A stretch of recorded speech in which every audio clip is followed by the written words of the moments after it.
sekarang ini kalau kita bisa lihat adalah harga saham naik, harga obligasi juga naik. Nah, jadi kalau misalkan kita berinvestasi di saham, di obligasi, atau reksadana saham atau reksadana yang berbasis obligasi, tentu memang sekarang sedang rebound lagi bagus. Nah, yang saya perhatikan itu adalah kelihatannya harga obligasi kita naik cepat sekali. Jadi yield obligasi kita yang 1-2 minggu yang lalu di level 8%, dalam waktu singkat sekarang cuma tinggal 7,2. Kalau misalnya nanti dia di bawah 7%, saya menduga investor-investor institusi yang di Indonesia yang tadinya mungkin masih masuk di obligasi dulu, mulai juga akan masuk ke saham. Jadi kalau saya perhatikan, kemarin waktu asing jual, lokal beli. Tapi lokal yang beli itu sudah masih investor perorangan. Institusi ada tapi belum banyak. Nah, dengan adanya yield obligasi yang semakin lemah, semakin rendah, jadi mereka kalau saya lihat juga mau tidak mau harus juga masuk kembali ke saham, karena kalau beli obligasi target return-nya tidak tercapai.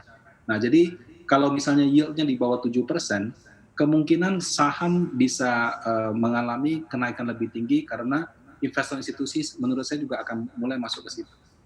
Seperti Kalau itu. sekarang kita komposisikan lebih tepat, lebih banyak di mana nih Pak porsinya? Saham atau mungkin obligasi? Karena tadi kan 2 indikator ketika saham naik, obligasi naik, berarti memang kondisinya sudah pemulihan nih, masuk ke dalam kategori pemulihan untuk Indonesia. Tapi kalau untuk investor, mungkin retail atau mungkin teman-teman yang nonton Investame kali ini kalau udah mulai mau challenging masuk ke dalam situasi saat ini, lebih baik masuknya nih kemana nih Pak Rudi?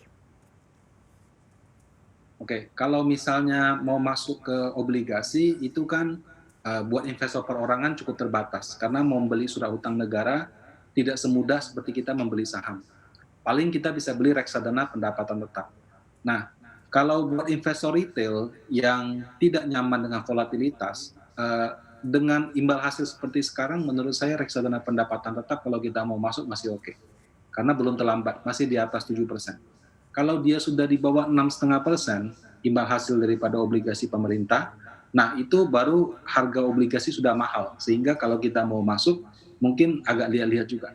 Nah, kalau untuk saham, sekali lagi volatilitasnya lagi tinggi. Sekarang memang kelihatannya sedang rebound, jadi wah saya seperti mau mengejar.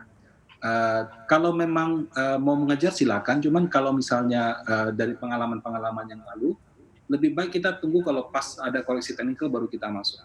Mungkin saja kita terlambat, tapi kalau kita ngejar saham takutnya nanti dia naik terlalu tinggi, kita dapat harganya juga agak di atas. Ya, jadi kalau untuk saham menurut mau masuk silakan, tapi mungkin kalau ada technical correction 1-2 hari baru kita mulai masuk.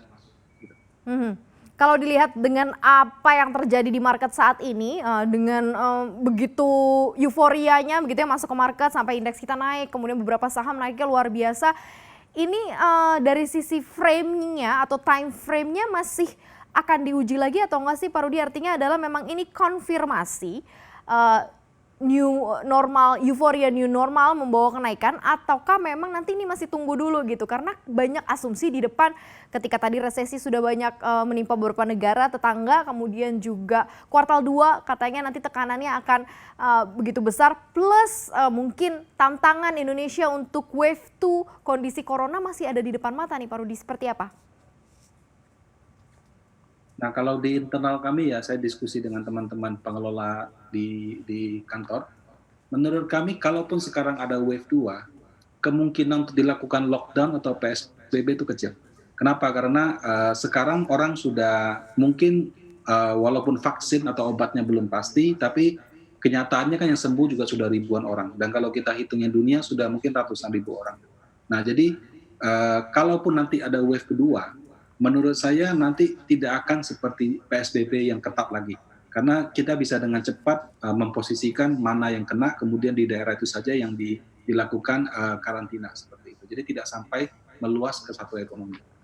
Nah, jadi wave 2 kalaupun nanti ada, ya, dan kemungkinan juga akan ada, karena tentunya kalau kita longgarkan kan pasti potensi orang yang kena tentu ada.